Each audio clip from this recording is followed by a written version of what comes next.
went inside, we removed the metal stent. I always remove the metal stent before doing the SPY. I don't like to do, and if Dr. Amr also agree, because if you get chance to use a laser anytime, it's not pleasant to use any laser through any metal part in the CBD. What do you think, Dr. Amr? Yes, I totally agree with you, Dr. Mu'tasim. When you have a metallic stent and you plan to do intervention, it's better to remove the stent. Yes.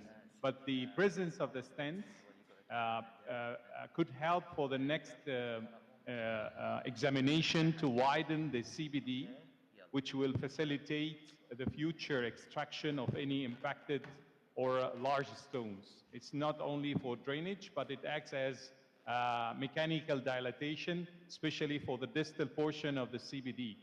And this would facilitate the job of Dr. Mu'tasim now in extracting the impacted stents after distraction with the laser lithotripsy. Dr. Mu'tasim is now trying to insert his laser probe. DHL will start with sorry, the DHL probe. EHL, electrohydraulic lithotripsy probe, through the spyglass scope. And as you know that the mechanism of destruction or fragmentation of the stone depends on the water irrigation. You have to inject the water and push the button for destruction of the stone into small fragment.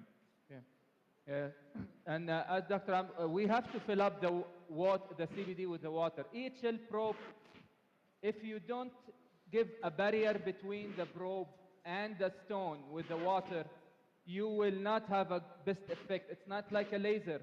Laser, you need nothing. The other benefit of the EHL probe, if you are using that in a stone with a stricture, because you know, the laser can injure the CBD.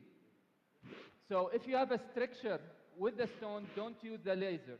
EHL Pro is your best friend at that time because it rarely injures the CBD because you don't touch it directly. So I find only that. So we fill it up, but mashallah, CBD, it's almost 2 centimeters and a half. Yes. I think we need the 2 liters. So I think I have some irrigation. I think this is from the stent when it's expanding. It's why expanding the CBD and the distal end will be very wide. You will not find enough water to. I could help you in injecting and you hit. So we'll make it simultaneously. And Dr. Ham did the best thing is that we always use two together. Keep the water and start your probe with EHL probe. You can have 2 operators doing the same thing, a different thing, because you need the water to be continued. And you can see here, what you don't have to see, you just keep going. The transmission will go through the water. Mu'tasim, can you show us the fluoro picture? Where are you now? And how many stones you are seeing in the initial cholangiogram? A right-left hepatic system full of stone, or is just one big stone? Did you inject? She has like 2 big stones. This is the first one. I couldn't remove it with that's a fluoro if you want to see. Now we are in the mid portion of the CBD. I think we know below the cystic duct. And this is just above the place of the old metallic stent. And the setting of the electrohydraulic lithotripsy, Dr. Mu'tasim is starting now with the medium power, including 15 pulses as initiative setting for the stent type. The stone type, I'm sorry. Okay, thank you, Dr. Omar. Dr. Mu'tasim, we'll get back to you. We'll just move to another Amr. Hi. Yes, Mu'tasim, can you hear us? Hi. Yes, clear, yes. Yeah, so we're back to you again. So what have you done so far? Dr. Mu'tasim is doing a great job. We shifted to the laser lithotripsy because we found the 2 large stones in the common hepatic duct. As you see, he did like a cave inside the stones. He distracted the distal one, and now we are moving more proximal to distract the higher one. As you see here, the layers of the stone is seen very nicely. And now he's distracting the middle part into smaller fragments. Okay. When we finish one step, we go further to the deeper one. You see here? Yes, yes. Mu'tasim, is there any difference in the efficacy between EHL versus laser?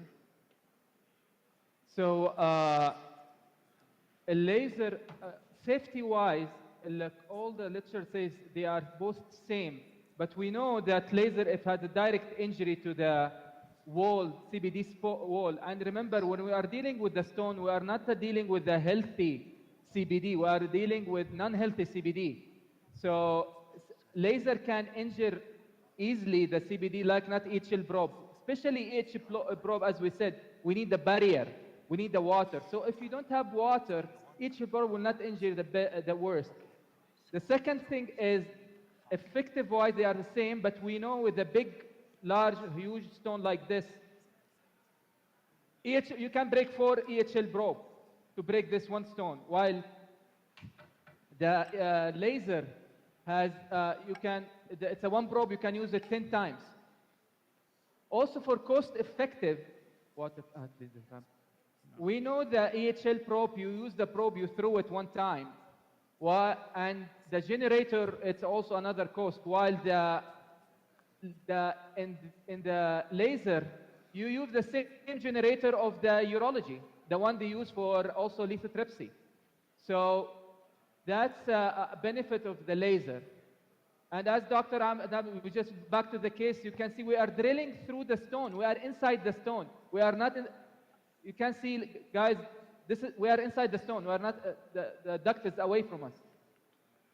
It's hugely dilated, and the wall of the duct is inflamed with hyperplastic mucosa secondary to the long-standing contact of the stones in the middle part. Even the duct could not tolerate or maintain the irrigation with the water to keep the fluid inside the duct. Dr. Amr, we're talking. Mu'tasim Amr, and I wonder, this is an old man, 68, post-lab coli, and he's a rock former, rocks in the hepatic ducts. So what is the cause of primary CBD stone former in an old man who is 70? Can you speculate what is the cause? You know, the long-standing bile duct disease is a disease like formation of stones could be formed in the gallbladder or even in the biliary system.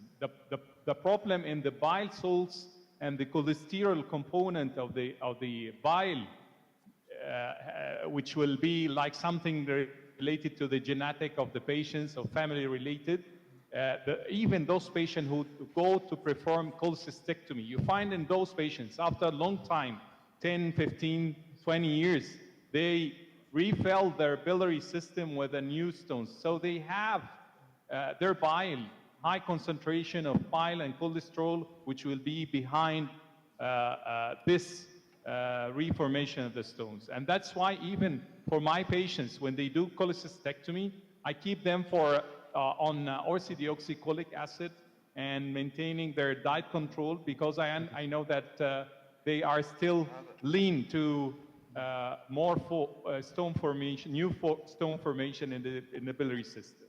I totally agree. I just want to show you that's about the laser. When you hit the large stone, when we were Dr. Amr talking, you never start from periphery of the stone. You have to, in the laser, you have the tabar to drill it from inside. That's the strongest part of the stone. You have to start from middle. Then you drill, you don't have to break it from the middle. Then you go back to the right and the left side where the stone got weak. So you have to make the stone weak first. You don't have to break it first. First, make it a weak. Like we did 2 drills here. That we did one before me and Dr. Am, that's second one. So I drilled here, and then I drilled high. Then you go a little bit closer. You don't have to keep drilling if you want. you make the stone weak, especially for the humongous one. You see, there is a cave, very nice cave and tunnel, Dr. Thank you, Mu'tasim. Yeah. Dr. So, Mu'tasim. Dr. Mu'tasim, Dr. Amr, No. thank you very much. Just wait.